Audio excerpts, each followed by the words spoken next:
میکنم. بازم تولید محتوا. کیه که دلش نخواد که همچین اثر هنری رو خودش خلق بکنه، هم خودش از کارش لذت ببره، هم ساخته دستش رو به دوستان عزیزانش هدیه بده. مطمئنم اگه تا حالا کار رزینم انجام نداده باشی، بعد از دیدن این ویدیو به یکی از طرفدارای پر و پا قرص هنر رزین تبدیل میشی. من نگین آریا نژادم و 10 ساله که در زمینه هنر رزین، چوب و رزین و قالب‌سازی تخصص دارم.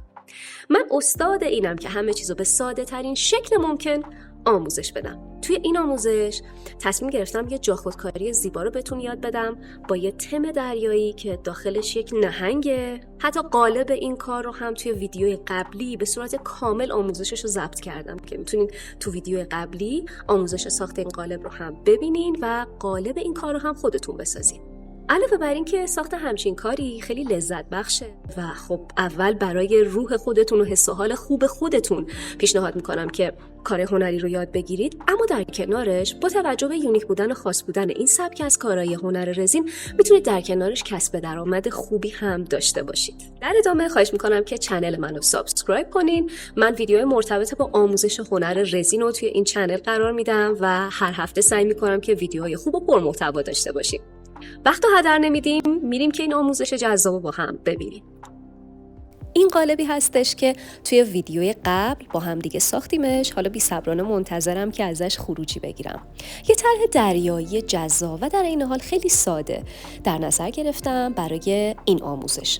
من رزین و هاردنرم رو ترکیب میکنم و من از دستگاه وکیوم برای حبابگیری رزین و هاردنرم استفاده میکنم، اما اگر شما این دستگاه رو ندارید پیشنهاد میکنم از رزین هایی که رقیق هستن و کنترل حبابشون خیلی ساده تره استفاده بکنین و خیلی به آهستگی سعی کنین با یک آبسلانگ پلاستیکی رزین و هاردنرتون رو ترکیب بکنید.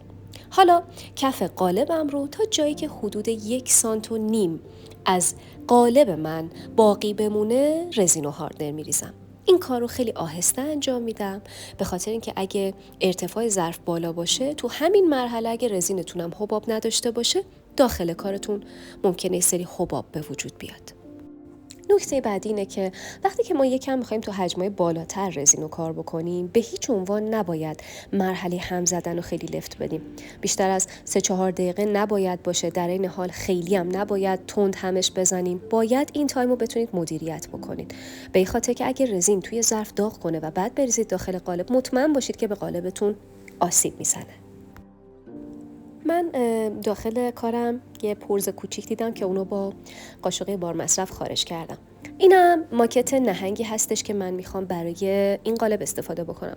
خب قطعا شما با سایز اون ماکتی که میخواین داخل کارتون استفاده بکنین و حتما در نظر بگیرید. قبل از اینکه بخواین حالا رزینتون آماده بکنید کامل بعد اینا رو از قبل مشخص کرده باشید. زاویه‌اش میخواد به چه صورت باشه، تو چه جهتی میخواین قرارش بدین، ابعادش به چه صورت هست که یه وقت خیلی کوچیک‌تر یا بزرگتر نباشه. چون من حتی دیدم بعضی از بچه‌ها اول رزین رو میریزن بعد فکر میکنن که خب حالا چی بذاریم توش. همه اینا باید از قبل مشخص باشه. خیلی خوب. بعد از اینکه نهنگو داخل رزین قرار دادم روشو یه فندک میگیرم و الان اینجا 6 ساعت گذشته و این لایه کامل خشک شده. حالا برای اون 1 سانت و نیم باقی مونده ای که لب به لب قالب من نرسیده رزینم و اون فضا خالی هستش، من چند قطره رنگ جوهری آبی و چند قطرم رنگ جوهری فیروزه‌ای رو با رزین و هاردنرم ترکیب میکنم. مجبور نیستین که کامل همش بزنین، یکم هم همش بزنید یه سری رگه های ریزی توش به وجود میاد. این خودش هم میتونه جالب باشه. خب یه نکته اینجا در مورد استفاده از رنگ‌های جوهری. الان این رنگی که می‌بینیم تو لیوان رنگ مناسبیه. وقتی رو کار می‌ریزین می‌بینین یه کمی کم رنگ میشه. پس شما همیشه حتما باید از رنگتون تست بگیرید، چون تو حجم بیشتر پررنگ‌تره و ممکنه تو کار شما اون حجم رو استفاده نکنید و خیلی اون آبی کم رنگ‌تر بشه. پس من اینجا چند قطره دیگه بهش آبی کربنی اضافه کردم تا این رنگ آبی تیره تر بشه، چون اگر خیلی روشن باشه من اون جلوه‌ای که میخوام کارم نخواهد داشت. نباید خیلی زیاد بشه که کلا تیره بشه، نباید خیلی کم باشه که اصلا مشخص نباشه که من چه رنگی استفاده کردم. خب مناسب شد. تو اون عمقی که میخوام کار بکنم رنگ مناسب رو به من میده. تا لب به لب قالبم رزین و هاردنری که آبی رنگش کردم و اضافه میکنم. بعد از اعمال این مرحله باید 8 ساعت تقریبا به کارم زمان بدم که این لایه هم کامل خشک بشه. من 2 تا کار زدم با این قالب، 2 تا خروجی گرفتم که آخر ویدیو بهتون نشون میدم. این رزینی که اینجا استفاده کردم برای این کار رزین استاره که هم توی حجم زیاد اصلا داغ نمیکنه، هم هاردنرش اصلا زرد نمیشه. حالا میتونین توی آخر ویدیو مقایسه بکنین 2 تا کار با هم دیگه. بریم این خروجی رو بگیریم از این قالبمون. اول لبه های قالبم رو خلاص میکنم. شما ببینید چقدر این قالب با کیفیته که من اینجوری تو حجم زیاد کار کردم و رزین من هیچ چسبندگی به قالبم نداره و من میتونم این خروجی خیلی تمیز رو داشته باشم. حتما چنلم رو سابسکرایب داشته باشین چون ویدیوهای جدید قرار همینطور جذاب و جذابتر بشه. یه سری کار جدید تو ذهنم دارم که میخوام براتون آموزشاشو ضبط بکنم حتما.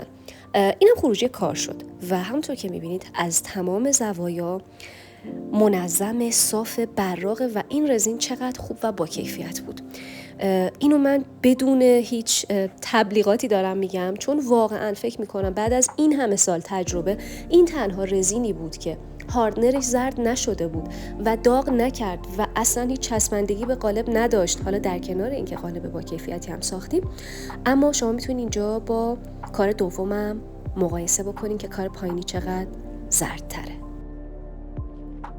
ممنونم که تا پایان این ویدیو همراه من بودین. امیدوارم که این آموزش رو دوست داشته باشین. یادتون نره که چنل منو برای دیدن آموزش‌های بیشتر حتما سابسکرایب کنین و اینکه لطفاً برام کامنت بذارین. دیدگاه و نظر شما برای من خیلی ارزشمنده. همچنین به من انگیزه و انرژی بیشتر میده که محتوای جالبتر و مفیدتری رو براتون تصویر برداری کنم. تا ویدیوی آموزشی دیگه، بدرود.